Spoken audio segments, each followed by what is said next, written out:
Salut les amis des Sport TV, merci encore Gaël de la confiance renouvelée, merci de vous des likes, merci de vous des abonnés, merci également des bails ici des commentaires, un plaisir renouvelé chaque fois de partager une information mbokki Sénégal yi fépp foo leen mënti nekk 14 régions du Sénégal àdduna war ngeen këpp ñu ngi leen di jaajëfal ñi nekk également ci lal hôpital yi ci kër yi du feebar yàlla na suñu borom fëgg seen bopp ngeen wér ak jàmm ñi nekk ci kaso yi nga xam ne erreur judiciaire ak jiñ leen lu ñu def moo leen fa yóbbu suñu borom génn leen fa delluwaat leen seen njaboot ñi dëddu àdduna suñu borom xare leen àjjana fi daw si gayte yéexee ñu on avance ensemble dans la magie de eSport TV l'actualité en continu waa diaspora ñu ngi leen di jaajëfal également l'actualité mooy Sadio Kaiser magnifique Mané puissance 5 Pape Gueye qui sauve l'OM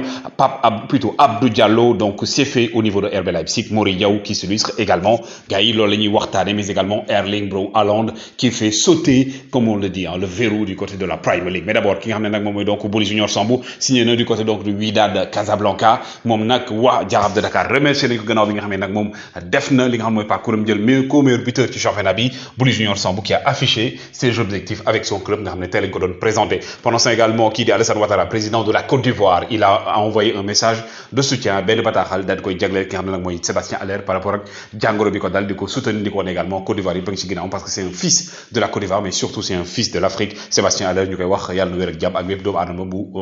yaramam soutenante ki nga xam ne également mooy Ilaix Moriba également donc accord am na diggante Valence ak ñi nga xam ne mooy Ajax Amsterdam plutôt RB Leipzig excusez-moi donc RB Leipzig donc fi mu ne nii d'accord nañ ak ñi nga xam ne nag mooy kii di Moriba nag benn moment Ajax da ko bëggoon mais finalement donc après ba muy defee expérience am du côté de Valence nag dafa mujjee déggoo ak RB Leipzig définitivement nu jëlee ko fay téye ki nga xam ne nag mooy Serginho Dest donc Serginho Dest day mujjee jógee Barça du fa des day dem fa nga xam ne mooy ca Milan AC prêt avec option d'achat la 20 millions la mais également ki nga xam ne mooy Jordi Alba selon les informations données par Marca accord am na diggante Barça ak Inter de Milan li des nag mooy donc kii di Jordi Alba joxe accord mais ñaari club yi ñoom déggoo nañ pour daal di jaay ki nga xam ne mooy Jordi Alba parce que actuellement le jeune Baldé il est en train de s'imposer du côté des Blaugrana pendant ce temps également ki nga xam ne mooy donc Mario Balotelli l'enfant terrible de l'Italie Mario Balotelli nag dem na signé chez FC Sion la daal di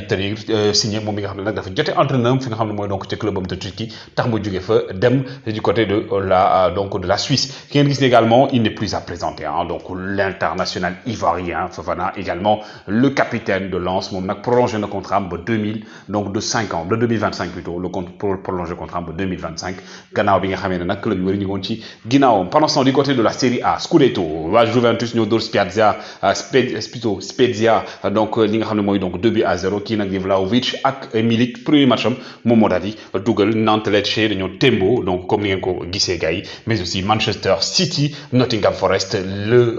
coup du sort donc bi nga xam ne mooy coup de sombrero ou le massue bi nga xam ne donc Erling Braut Haaland joxe na ko Arsenal moom moo continué di jël raw gàddu gi moo dóor Aston Villa 2-1 mais 6-0 yi Erling Braut Haaland il a marqué gars yi un triplé 9 buts gars yi la dugal 9 buts en 5 matchs mu nekk pour la première fois dans l'histoire de la Premier League en peu de matchs Erling Braut Haaland daal di koy réaliser Erling Braut Haaland il a égalé Sadio Mané en nombre de triplés 2 triplés la am mais en 5 matchs seulement Erling Braut Haaland pendant ce temps également Carvalho la pépite de Liverpool bi nga xam ne Fulham la jógee ñu daal di koy jënd tey moom moo sauvé Liverpool donc 2-1 contre Newcastle il a marqué dans les arrêts de jeu plutôt dernière occasion bi la Carvalho daal di dugal alors que nga xam ne mooy Alexander Isak également premier match am contre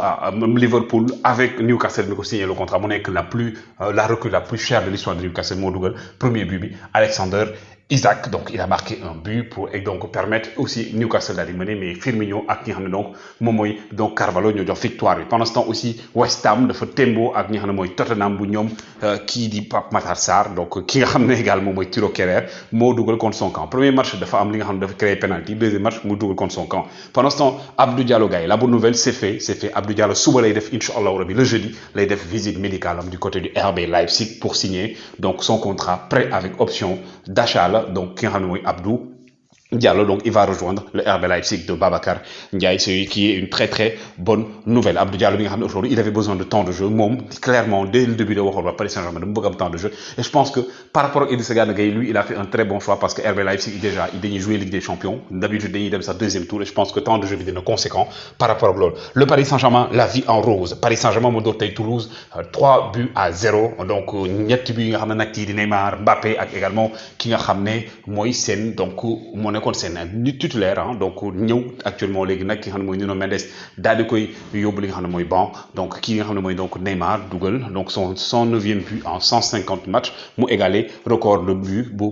Miguel Pauleta donc le portugais donc aujourd'hui il faut savoir que ne moom tey moom moo dugal ak Juan Bernat ak également kii di Kylian Mbappé. Marseille a du souffle Marseille moom gars yi nag ba tey bàyyiwul mi ngi topp si ginnaaw Paris Saint-Germain moom ak RC Lens ñoom ñoo tolloo ay points ak Paris Saint-Germain mais donc en nombre de buts marqués Paris Saint-Germain moo nekk ca kanam Marseille bi nga xam ne tey Pape Alassane Gueye moo tax permettre leen tey ñu daal di gagner 1-0 Pape Alassane Gueye aujourd'hui première titularisation premier but pour le Sénégalais ça fait du bien gars yi ça fait du bien ngay gis li nga xam ne mooy doomu Sénégal ñuy jouer malheureusement qui dit Bamba Dieng il n'était pas encore une fois encore dans le groupe mais qui dit donc Pape Alassane Gueye c'est benn but de la tête centre boo xam ne aussi Payet Dimitri Payet moo ko indi donc depuis qu'il est là Marseille ñu commencé gis seeni Payet moom moo permettre tey ñu daal di doon 1-0 mais il faut également noter la performance d'un autre joueur sénégalais lui il est gardien de but le gardien de but de Clermont muy Mory Diaw moo arrêté li nga xam ne mooy penalty bu Alexis Sanchez penalty boo xam ne moo doon permettre Marseille daal di mener 2-0 mais il a arrêté ce penalty Mory Diaw jeune la boo xam ne également il a de l'avenir mooy seen gardien titulaire pour un Sénégalais également de son âge je pense que c'est une très bonne performance pendant ça également le Rocher ne répond plus Monaco tamit tey gars yi dañ leen a dóor Monaco dañ leen a dóor 4-2 à domicile gannaaw bi nga xam ne ñoom ñoo témboo ak Paris Saint-Germain gis ñu dara ki nga xam ne mooy Krépin Diatta il n'était pas titulaire mais ki nga xam ne mooy nag Ismaël Jacob il était titulaire ak également ki nga xam ne donc mooy Malang Sarr il était aussi dans la liste des 11 yi nga xam ne ñoo démarré tey pendant ce temps aussi le Bayern de Munich s'est imposé en Coupe d'Allemagne ils sont imposés donc 5-0 90e minute et ce qu'il faut retenir gars yi mooy le 5e but de Sadio Kaiser Magnifique Mané en 6 matchs damay préciser 5 buts validés parce que dugal na ay hors-jeu donc 6 matchs 5 buts pour Kaiser Sadio Magnifique Mané Sadio Mané bi nga xam ne tey il ne devait pas démarrer le match loolu nag naa ci indi ay leeral parce que waxoon naa ko ci suba ki nga xam ne mooy Nagelsmann moom moo ko wax nee na Sadio Mané donc n'a pas encore Mouste n'a pas toujours joué 90 minutes il est en grande forme et veut toujours jouer parce que Sadio Mané gis ngeen chaque match da koy noppal fin de match bi nee na tey Sadio Mané il avait envie de jouer moo tax mu daal di koy titulariser à la dernière minute donc Sadio Mané qui finalement donc était titulaire et il a marqué donc son 5e but en donc 6 matchs Sadio Kaiser Magnifique Mané grâce également à une 3e passe décisive de ki nga xam mooy Serge Gnabry bi mooy 3e passe décisive boo xam ne mi ngi koy defal Sadio Mané pour ne le duo est en train de se former comme ni ngeen ko gisee toujours le système de Nagelsmann donc 4-2-2-2 tey pépite bi nga xam ne aussi moom lañ jënd recrues yi ñëpp a joué tey Gravenberch Mazraoui donc ñoom ñëpp joué de ligue joué nañ et également ce qu'il faut noter mooy aussi comme je l'ai dit encore ki nga xam ne mooy donc